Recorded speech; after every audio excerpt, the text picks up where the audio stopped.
চাঞ্চল্যকৰ ঘটনা সংঘটিত হৈছে আৰু এইবাৰ কিশোৰী ধৰ্ষণ কৰি মোমায়েকৰ ঘৰত আত্মগোপন কৰি আছিল এজন যুৱকে তাৰ পাছতে আত্মহত্যাৰ দৰে পথ বাছি লৈছে আৰু এই ঘটনাই সম্প্ৰতি চাঞ্চল্যৰ সৃষ্টি কৰিছে আৰু এইদৰে আসতে কিশোৰী ধৰ্ষণ কৰি আত্মহত্যাৰ দৰে পথ বাছি লৈছে এক চাঞ্চল্যকৰ ঘটনা সংঘটিত হৈছে মোমায়েকৰ ঘৰত ভাগিনীয়েকে আত্মহত্যাৰ দৰে পথ বাছি লৈছে বুলি জানিব পৰা গৈছে শুৱালকুছিত সংঘটিত হৈছে এই ঘটনা শুৱালকুছিৰ বৈকুণ্ঠপুৰ অঞ্চলত এই ঘটনা সংঘটিত হৈছে আৰু মৃতদেহটি কামৰূপৰ আসতে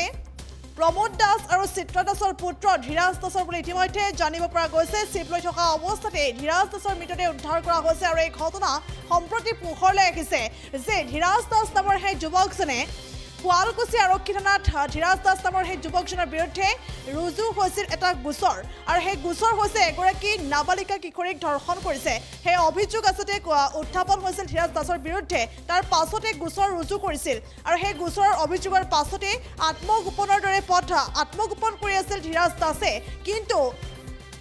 উল্লেখ কৰিব লাগিব যে সোমবাৰে মোমায়েকৰ ঘৰৰ এটি কোঠালিতে চিপ লৈ থকা অৱস্থাত ধীৰাজ দাসৰ মৃতদেহ উদ্ধাৰ হৈছে আৰু মৃতদেহটো প্ৰত্যক্ষ কৰাৰ পাছতে ৰাইজে ততাতৈয়াকৈ আৰক্ষীক খবৰ দিছিল আৰু ঘটনাস্থলীত আৰক্ষী উপস্থিত হৈছিল আৰু পৰৱৰ্তী সময়ছোৱাত মৃতদেহটো উদ্ধাৰ কৰি মৰণোত্তৰ পৰীক্ষাৰ বাবে GMCHলৈ প্ৰেৰণ কৰাৰ লগতে এই সমগ্ৰ ঘটনা সন্দৰ্ভত আৰক্ষীয়ে তদন্ত আৰম্ভ কৰিছে আৰু এই ঘটনাই সম্প্ৰতি চাঞ্চল্যৰ সৃষ্টি কৰিছে আৰু এইদৰে মোমায়েকৰ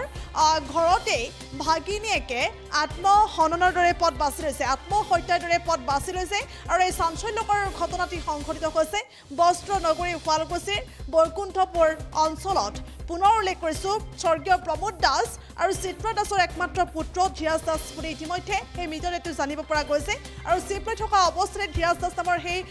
যুৱকজনৰ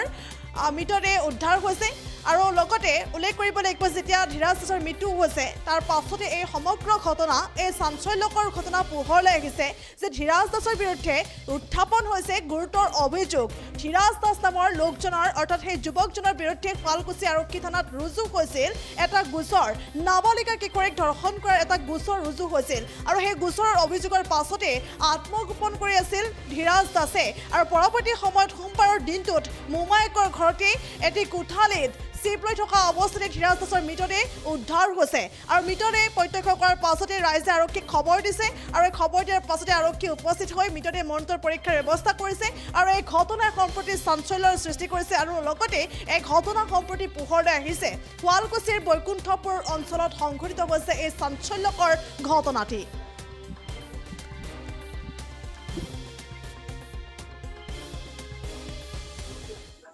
গামদৰা মই জনামতে দিগন্ত কলিতা ঘৰত মুনীন্দ্ৰ দাসৰ মামাক হয় ল'ৰাটো আছিল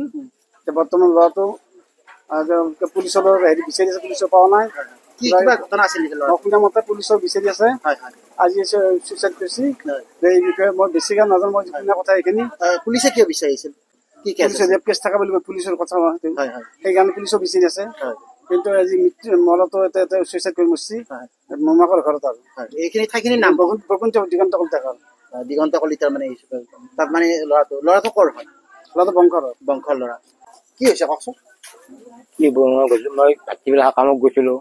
কামত যাতে শিক্ষা হৈ ছাত্ৰৰ মাজত সৰু ছোৱালীক খবৰ দিছে যে যেতিয়া আপা মৰিল মোক কি আপা মৰিলে কোন হয় ল'ৰাটো কোন হয় মই ভাগিন ক'ৰ হয় বংশৰ কি হৈছে ঘটনাটো কি হৈছে ঘটনা হৈছে ভালকে আমি গম পাওঁ কিবা কাজিয়া লাগিল কাজিয়া লাগিব আমাৰ আছে আৰু কাৰোবাৰ কাজিয়া লাগি কিবা কাজিয়া হয় ভালকে সিমান নাজানো মানে বংশৰ হয় বংশৰ ঠাইখিনিৰ নাম কি বৈকুণ্ঠপুৰ মানে ল'ৰাটো কাজিয়া কৰি ইয়াত থকা বুলি কৈছে মই মাগৰ কাজিয়া লাগি ভাবি হলো কাজিয়া লাগি ভাবি ভাবিছো আৰু মই আমাৰ আগৰ পিছে আহি থাকে মই তাতে আহি থাকে নাম কি মাকৰ নাম চিত্ৰ দাস আৰু ল'ৰাজনৰ নাম কি দাস দেউতাকৰ নাম কি প্ৰমোদ দাস স্বৰ্গীয় প্ৰমোদ দাস মানে আৰক্ষী জনাৰ মতে ল'ৰাটোৰ ওপৰত এটা ৰেপ কেছৰ এলিগেশ্যন আছে সেইটো বিষয়ে মই সিমান নাজানো ভালকে নাজানো কিমান দিনৰ পৰা আপোনালোকৰ ঘৰত আছে 7 দিন 4 দিন আছিল আজি মানে আপোনাৰ আপোনালোকৰ ৰুমত চুইচাইড কৰিছে আপোনাৰ নামটো মুনীন্দ্ৰ দাস যিকোনো খবৰৰ বাবে যোগাযোগ কৰক 7099017330 লগতে 7099017110 নম্বৰত